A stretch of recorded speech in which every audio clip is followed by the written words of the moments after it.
Good morning, good afternoon, good evening, welcome to What's Up 303. I looked out the window this morning, saw beautiful blue skies and figured I've not tackled my gravelly grime trial in a while. Certainly not since I've made a few upgrades to the PlanetX.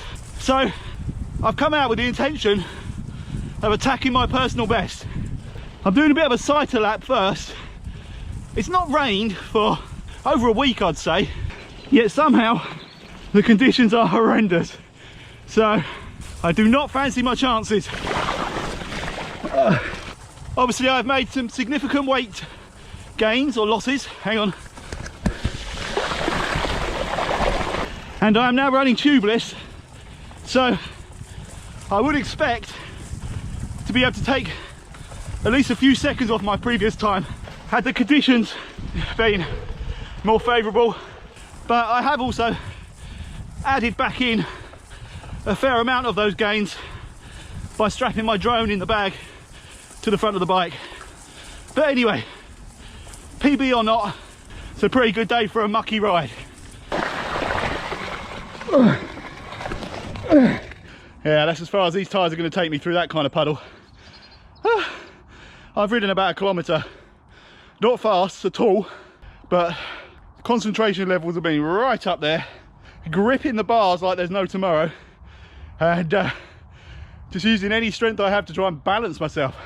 If I try this at speed after I've done my recce lap, I can almost guarantee a crash, so it might be worth sticking around for that. Could be the best YouTube video I've ever made. All right, onwards and upwards.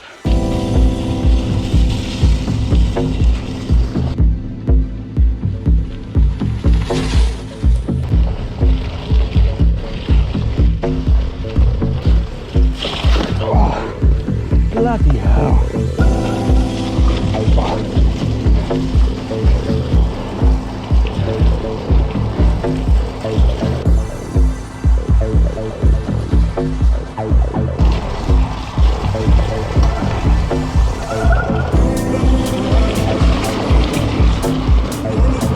Thanks very much.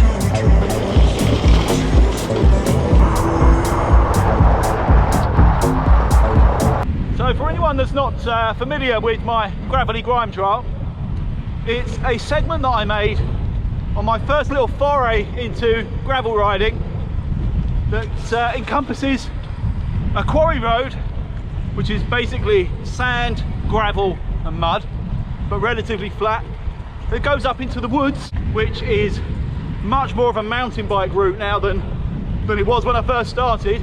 There's a couple of very punchy climbs that are both slippy and extremely energy sapping.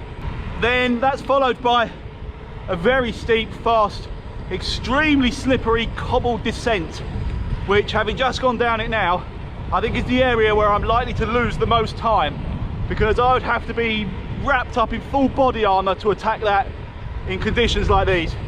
It's pretty hideous. And then after that we come out of the woods onto this road, which I've actually neutralised to a maximum of 30 kilometres, because it's the only area I'm likely to come across cars.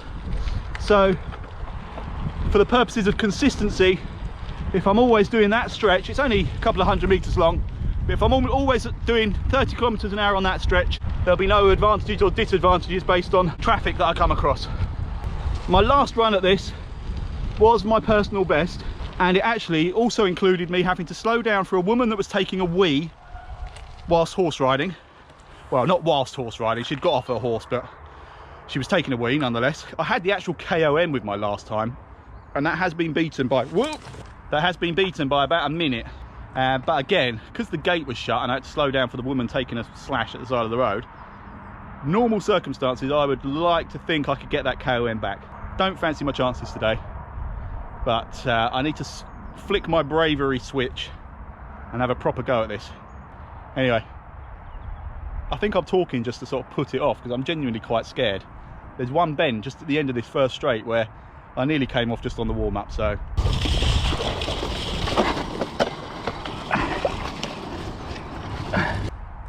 Right, let's do this. Okay, as always, the segment will start just shortly after that gate, and there we go. Segment started.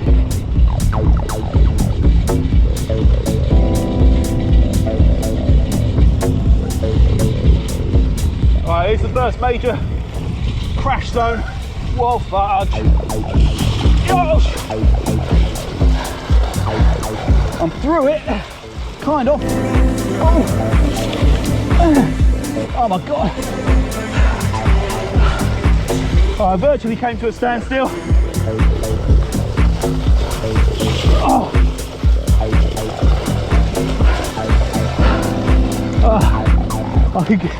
I can barely get the bike moving out of some of those deep puddles.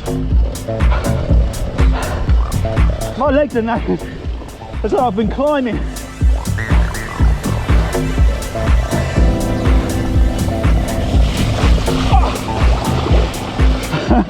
Oh my god, that virtually came up to my knees.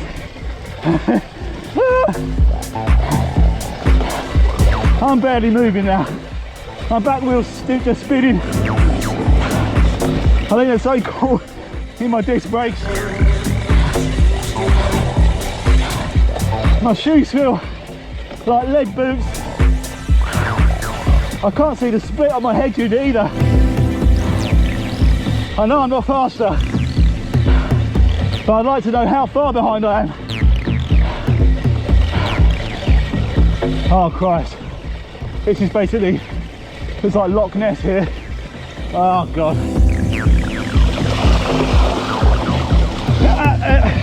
And I've stopped, back wheel gave up. Got to try and get over the other side if I can. It's a bit firmer. Oh my word. Oh, I can't get my legs moving again. Ah, the bike sounds horrible. There's something grinding away in the calipers, I think. And this bit is usually where the gravel starts, but it's still puddles and mud. Oh, whoa, nearly went.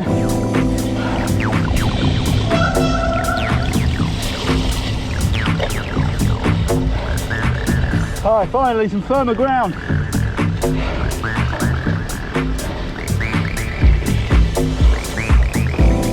Oh, that was a bad choice. I tried a different line then to avoid the massive divots in the road.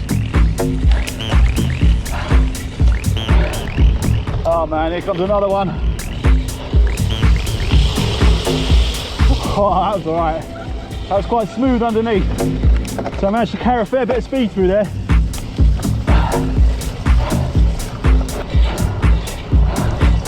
One thing I'm finding slightly concerning with our NC500 just a few months away, I'm struggling to dial in the position of this new saddle.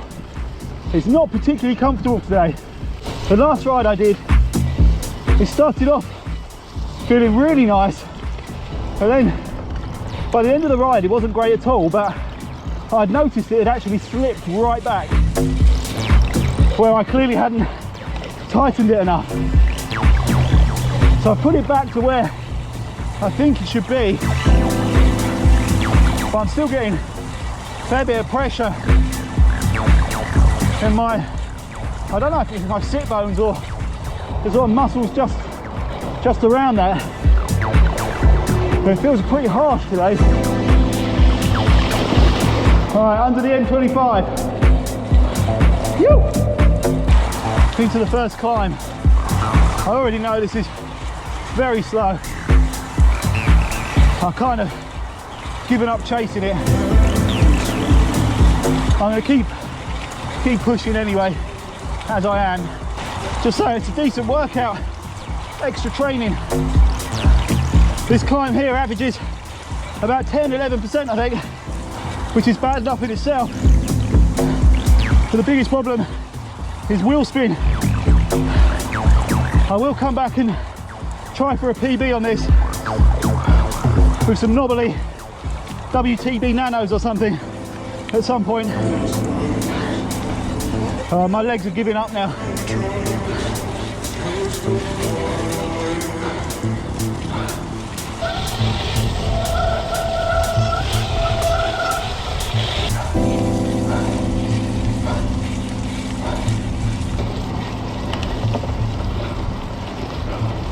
Okay, we're hitting the descent. I'm scared. This is not going to be good.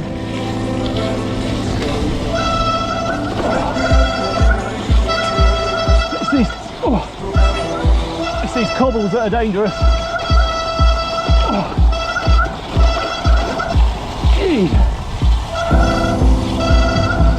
Nearly down.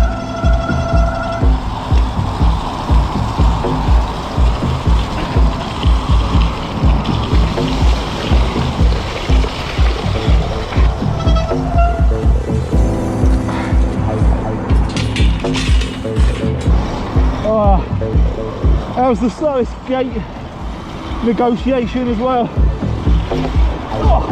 It wouldn't close after I pulled it back because the hinge is slightly out of line.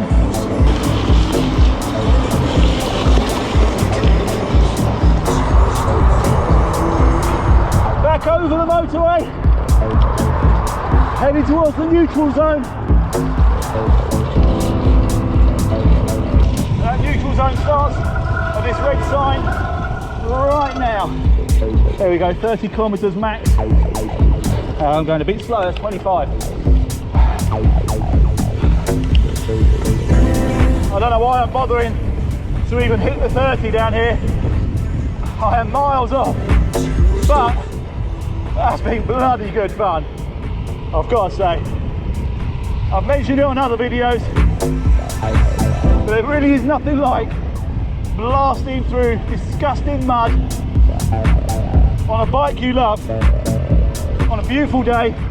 Even when it's not a beautiful day, it still brings a massive smile to my face, and I know I'll be in a better mood for the rest of the day because of it.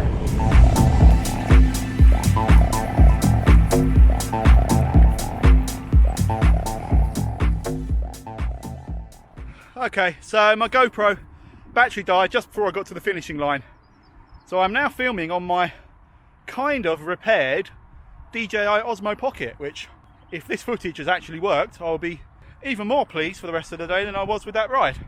Okay, so I've forgotten what my personal best was, so I will put that up above my head somewhere.